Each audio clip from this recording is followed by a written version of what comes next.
Video शुरू करूं उससे पहले मैं आपको बताना चाहता हूं कि मैंने 4000 से अधिक वीडियोस और 200 से अधिक कोर्स क्रिएट किए हुए हैं जो डिफरेंट यूनिवर्सिटी के यूजी और पीजी सिलेबस के अकॉर्डिंग है।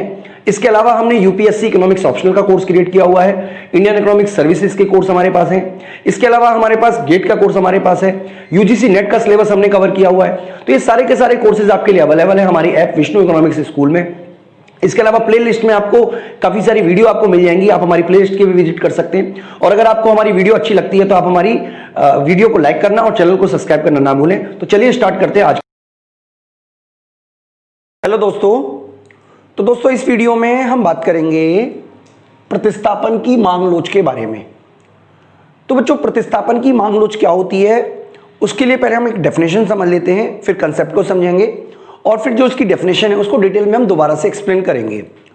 तो सबसे पहले अगर हम बात करें कि आखिरकार प्रतिस्थापन की मांग लोच क्या होती है, तो देखिए ये जो शब्द हैं ये थोड़े से टेक्निकल लगेंगे, लेकिन जब हम कंसेप्ट को समझ लेंगे और दोबारा से इसको समझेंगे तो आपको ये जो एक्सप्लेनेशन है वो आपको ठीक लगेगी।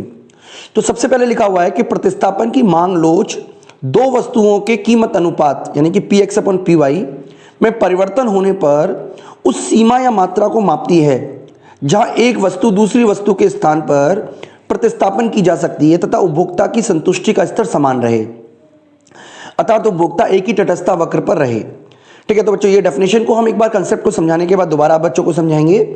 दो वस्तुओं के बीच प्रतिस्थापन की लोच उन दो वस्तुओं की खरीदे जाने वाले संयोग अनुपात में अनुपातिक परिवर्तन तथा इन वस्तुओं की कीमत में अनुपातिक परिवर्तन के बीच के अनुपात को बताती है।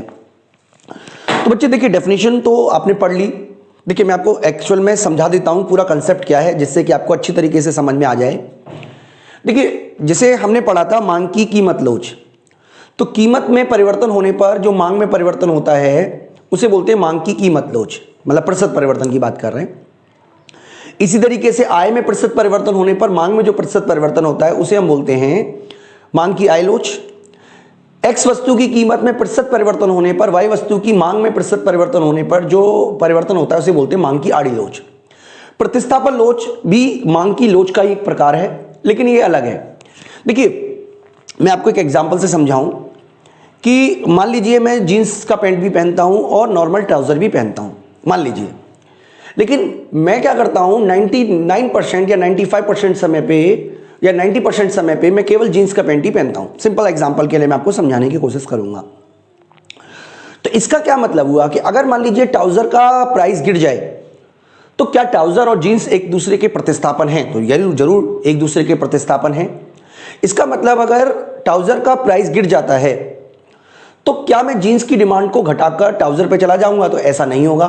थोड़ा बहुत तो जा सकता हूं, हो सकता है 90% जीन्स पहनने की जगह मैं 70% या 60 या मैं कह सकती हूँ 85% जीन्स पहना रखूं। यानी कि प्रतिस्थापन की लोच हमें बताती है कि दो गुड्स जो हैं एक्स और वाई, उनके बीच की जो प्रतिस्थापनता है, उनके बीच में जो परिवर्तन होता है, उनकी डिग्री क्या है। जैसे कि मान लीजिए हमें पता है कि चाय के स्थान पर चाय और कॉफी यानी कि चाय की कीमत बढ़ने पर कॉफी की जो मांग है वो बढ़ जाएगी, इसको प्रतिस्थापन वस्तु कहते हैं। लेकिन कितनी प्रतिस्थापन है? एक व्यक्ति ऐसा भी तो हो सकता है ना जो चाय को ही पसंद करता है, जैसे मुझे कॉफी ज्यादा पसंद नहीं है, मुझे चाय पीना ही पसंद है, यानी कि चाय की कीमत बढ़ने पर भी मैं कॉफी की डिमांड को हो सकता है बढ़ा दूं, लेकिन बहुत ज्यादा तो नहीं बढ़ाऊंगा। तो इसको पता करने के लिए होता है प्रतिस्थापन की लोच। यानी कि प्रतिस्थापन की लोच हमें बताता है कि जो दो वस्तुएं हैं जैसे चाय और कॉफी, उनमें से प्रतिस्थापनता उनके बीच में ज्यादा है या प्रतिस्थापनता उनके बीच में कम है, यानी कि डिग्री क्या है प्रतिस्थापन की। तो ये बोलती है, इसे बोलते हैं हम प्रतिस्थापन की मांग लोच। यानी कि इसका फॉर्मूला क्या है? एक्स तथा वाई के संयोग अनुपात में अनुपातिक परिवर्तन बटे एक्स तथा वाई की कीमत अनुपात में अनुपातिक परिवर्तन। तो देखिए थोड़ा सा डेफिनेशन थोड़ी सी अलग है, लेकिन मैं आपको समझा देता हूं ये क्या कहना चाह रहा है। ये कहना चाह रहा है कि एक्स तथा वाई वस्तु के अनुपात यानी कि में अनुपातिक परिवर्तन का क्या मतलब हुआ कि जो delta X upon delta Y, यानी कि ये गुड्स की बात कर रहे हैं, quantity of X upon quantity of Y में जो परिवर्तन हुआ है उसको डिवाइड कर देंगे quantity of X upon quantity of Y से। तो इसका मतलब क्या हुआ? एक्स तथा वाई के संयोग अनुपात में अनुपातिक परिवर्तन। इसी तरीके से एक्स तथा वाई की कीमत अनुपात यानी कि Px/Py अनुपात में अनुपातिक परिवर्तन यानी कि Px/Py को डिवाइड कर देंगे P X upon P Y से, यानी कि हम इस तरीके से भी लिख सकते थे बच्चों कि ऐसे लिख सकते हैं डेल्टा एक्स अपॉन, यहां पे लिख देते हैं डेल्टा एक्स अपॉन वाई, अनुपातिक परिवर्तन हुआ है, ठीक है, divided by X upon Y, ठीक है, डिवाइडेड बाय डेल्टा, या यहां मैं लिख देता हूं divided by delta P X upon P Y बटे में पी अपॉन वाई। तो ये इसका फॉर्मूला हुआ बच्चों। तो आप देखिए जब न्यूमेरिकल करोगे तो आपको काफी कंसेप्ट समझ में आ जाएंगे, तो मैं आपको न्यूमेरिकल ही करा देता हूं एक, जिससे कि आपको जो कंसेप्ट है वो समझ में आ जाए ठीक तरीके से। तो देखिए दो चीज ली है हमने, चाय और कॉफी। मान लीजिए चाय की कीमत 10 रुपए थी शुरुआत में, और उसकी जो 2 मात्रा खरीदी जा रही थी, कॉफी की कीमत भी 10-15 थी और उसकी 3 मात्रा खरीदी जा रही थी, यानी कि कीमत अनुपात कितना था। देखिए कीमत अनुपात कैसे निकालेंगे, P X upon P Y, यानी कि 10 को 15 से डिवाइड कर देंगे, यहां पे हमने कर दिया है, यानी कि 2/3 हो जाएगा कीमत अनुपात, और मात्रा अनुपात कितना है 2 और ये 3, यानी कि 2/3 मात्रा अनुपात हो जाएगा। अब मान लीजिए कि कॉफी की कीमत समान रहती है, कॉफी की कीमत क्या रहती है, समान रहती है, जबकि चाय की कीमत 2 रुपये गिर जाती है, यानी कि 10 से 8 हो जाती है, तो डेफिनेटली जो चाय की मांग है वो बढ़ जाएगी, यानी कि 2 से बढ़कर 3 हो गई, और कॉफी की मात्रा जो है वो 2 से बढ़कर 3 से घटकर 2 हो गई, यानी कि कीमत अनुपात अब 8/15 रह गया, P X upon P Y. इसी तरीके से मात्रा का जो अनुपात है वो 3/2 रह गया, तो ये कीमत अनुपात भी बदल गया, मात्रा अनुपात भी बदल गया।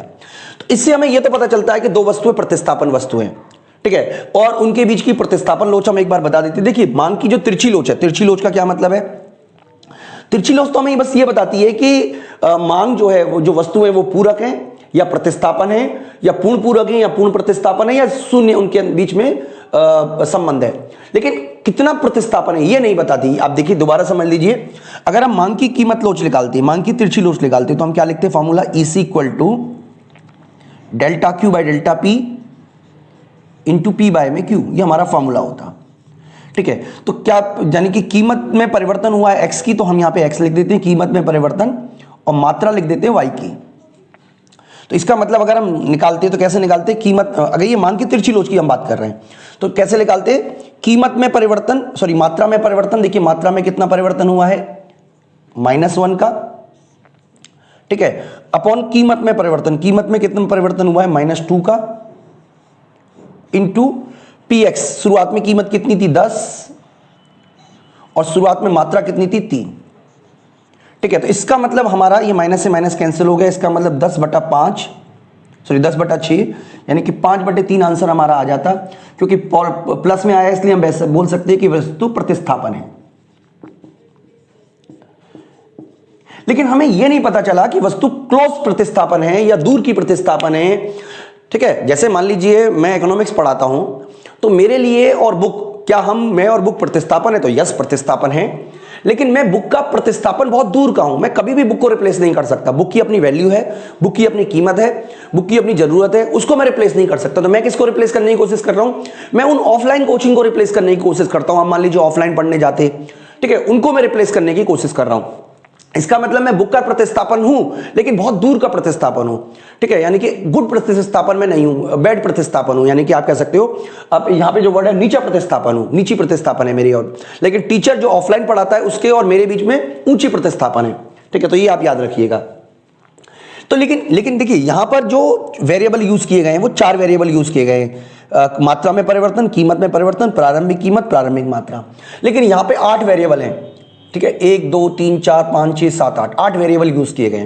तो इससे हमें पता चलता है कि प्रतिस्थापन की जो मांग लोच है वो अलग है तिरछी लोच से, क्योंकि प्रतिस्थापन की मांग लोच हमें बताती है कि कोई भी गुड्स अच्छी प्रतिस्थापन है या खराब प्रतिस्थापन है या कितनी अच्छी प्रतिस्थापन है। तो देखिए यहां पे जब हम प्रतिस्थापन की लोच का वैल्यू निकालेंगे, तो जो ये वैल्यू अगर अनंत में आती है तो इसका मतलब पूर्ण प्रतिस्थापन वस्तुएं हैं। अगर प्रतिस्थापन की लोच 0 आती है, याद रखिएगा 0 और संबंधित वस्तुएं नहीं होंगी, ये प्रतिस्थापन की लोच के हिसाब से पूरक वस्तुएं होंगी। अगर प्रतिस्थापन की लोच का आंसर 1 से ज्यादा आता है तो ये अच्छे प्रतिस्थापन माने जाएंगे, अगर 1 के बराबर आता है तो ये सामान्य प्रतिस्थापन माने जाएंगे, और 1 से कम आता है तो नीचे प्रतिस्थापन माने जाएंगे। याद रखिएगा, अगर 1 से ज्यादा है तो अच्छे प्रतिस्थापन, 1 से कम है तो नीचे प्रतिस्थापन, 1 के बराबर है तो ऊंचे प्रतिस्थापन। यानी कि हमें प्रतिस्थापनता की जो डिग्री है वो पता करनी है। तो देखिए फार्मूला के वैल्यू कैसे पुट करेंगे, मैं आपको यहां पे करके दिखा देता हूं एक बार। फार्मूला मैंने वहीं लिखा हुआ है, मैं आपको इलास्टिसिटी ऑफ सब्स्टिट्यूशन, बहुत आराम से समझ लेते हैं। सबसे पहले आया है delta X upon delta Y, यानी कि मात्रा अनुपात में परिवर्तन। देखिए मात्रा अनुपात में कितना परिवर्तन हुआ। सबसे पहले मात्रा अनुपात था 2/3 और अब हो गया है 3/2। तो ये मात्रा अनुपात में परिवर्तन है। ठीक है, इसको डिवाइड कर दोगे किससे? मात्रा अनुपात से। मात्रा अनुपात मतलब पहले कितना था मात्रा अनुपात? पहले था हमारा मात्रा अनुपात 2/3 डिवाइडेड बाय। ओके बच्चों, उसके बाद किससे डिवाइड करोगे? उसके बाद देखिए यहां पे हमें क्या करना है, कीमत अनुपात। कीमत अनुपात पहले कितना था? पहले हमारा कीमत अनुपात था 2/3 और अब हमारा कीमत अनुपात हो गया 8/15। तभी तो परिवर्तन पता करोगे भाई, 2/3 माइनस 8/15 डिवाइड कर दोगे 2/3, यानी कि ये हमारा इनिशियल कीमत परिवर्तन था। अब बच्चों इसको सॉल्व करने की जिम्मेदारी तो हमारी ही होगी। ठीक है, तो कैसे सॉल्व करते एक बार वो भी देख लीजिएगा। मैं यहां पे बराबर का साइन लगा देता हूं जिससे कि आपको कंफ्यूजन ना हो। तो 2/3 को जब हम बात करेंगे तो एलसीएम लेना पड़ेगा हमें। तो यहां पे हम तो देखिए इसको कैसे सॉल्व करेंगे वो भी हम एक बार समझ लेते हैं। जैसे यहां पे देखिए सबसे पहले लिखा हुआ है 2/3 और 2 तो इसको एलसीएम ले लेते हैं, यानी कि यहां पे क्या करेंगे हम इसको मल्टीप्लाई कर देंगे 2 से और इसको मल्टीप्लाई कर देंगे 3 से। ठीक है, तो यानी कि ये हो जाएगा हमारा 4/6, यानी कि ये बचेगा हमारा माइनस में 5/6 डिवाइडेड बाय 2/3। इसी तरीके से देखिए ये एलसीएम लेना है तो 5 से मल्टीप्लाई कर दिया तो ये 10 हो गया, 10 में से गए तो ये 8, यानी कि 2/15 डिवाइडेड बाय 2/3।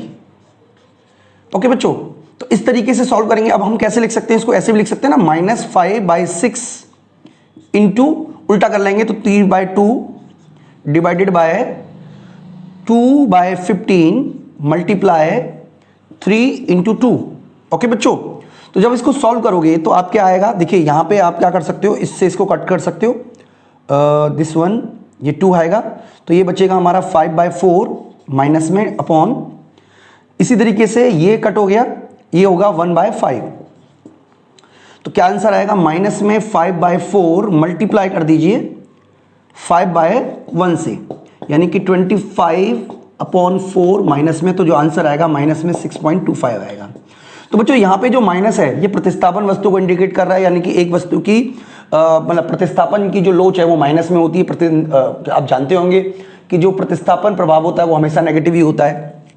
इसके अलावा ये जो है ये डिग्री को प्रेजेंट कर रहा है, यानी कि इस केस में जो ES है वो मोर देन 1 है, और जो ES मोर देन 1 होने का मतलब क्या है कि ये दोनों जो हैं वो ऊंचे प्रतिस्थापन है, यानी कि इस कैटेगरी में आ गए।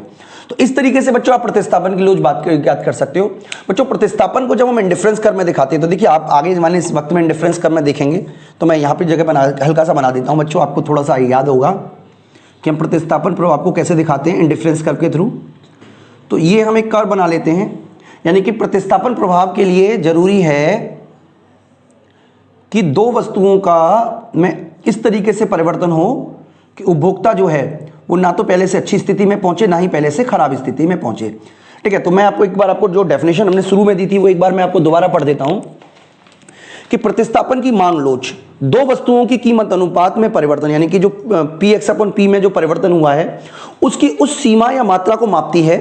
किस सीमा को मात्रा मापती है? जिस सीमा तक उस वस्तु का प्रतिस्थापन किया जा सके, यानी कि आप चाय की जगह कॉफी को किस सीमा तक प्रतिस्थापन कर सकते हैं जिससे कि आपकी संतुष्टि का स्तर समान रहे। तो ये जो है ये वाला ये इस डिग्री की वैल्यू को पता लगाना ही प्रतिस्थापन की लोच कहलाता है। यानी कि दो वस्तुओं के बीच प्रतिस्थापन की लोच इन दो वस्तुओं के खरीदे जाने वाले अनुपात में अनुपातिक परिवर्तन तथा इन वस्तुओं की कीमत में अनुपातिक परिवर्तन के बीच का अनुपात है। ये तो फार्मूला ही बताया हुआ है बच्चों। तो बच्चों इस तरीके से कंसेप्ट हमारा पूरा होता है। मैं एक बात और आपको बता देता हूं कि अगर इंडिफरेंस कर्व इस तरीके का है, यानी कि फ्लैटर है, तो ये बताता है कि जो ES है वो मोर देन 1 है, और अगर स्टीपर है इस तरीके का है तो ये बताता है कि जो ES है वो लेस देन 1 है। तो बच्चों ये हमारा कंसेप्ट पूरा होता है। मैं उम्मीद करता हूं कि आपको कंसेप्ट समझ में आ गया होगा। इस वीडियो में इतना ही बच्चों, थैंक यू।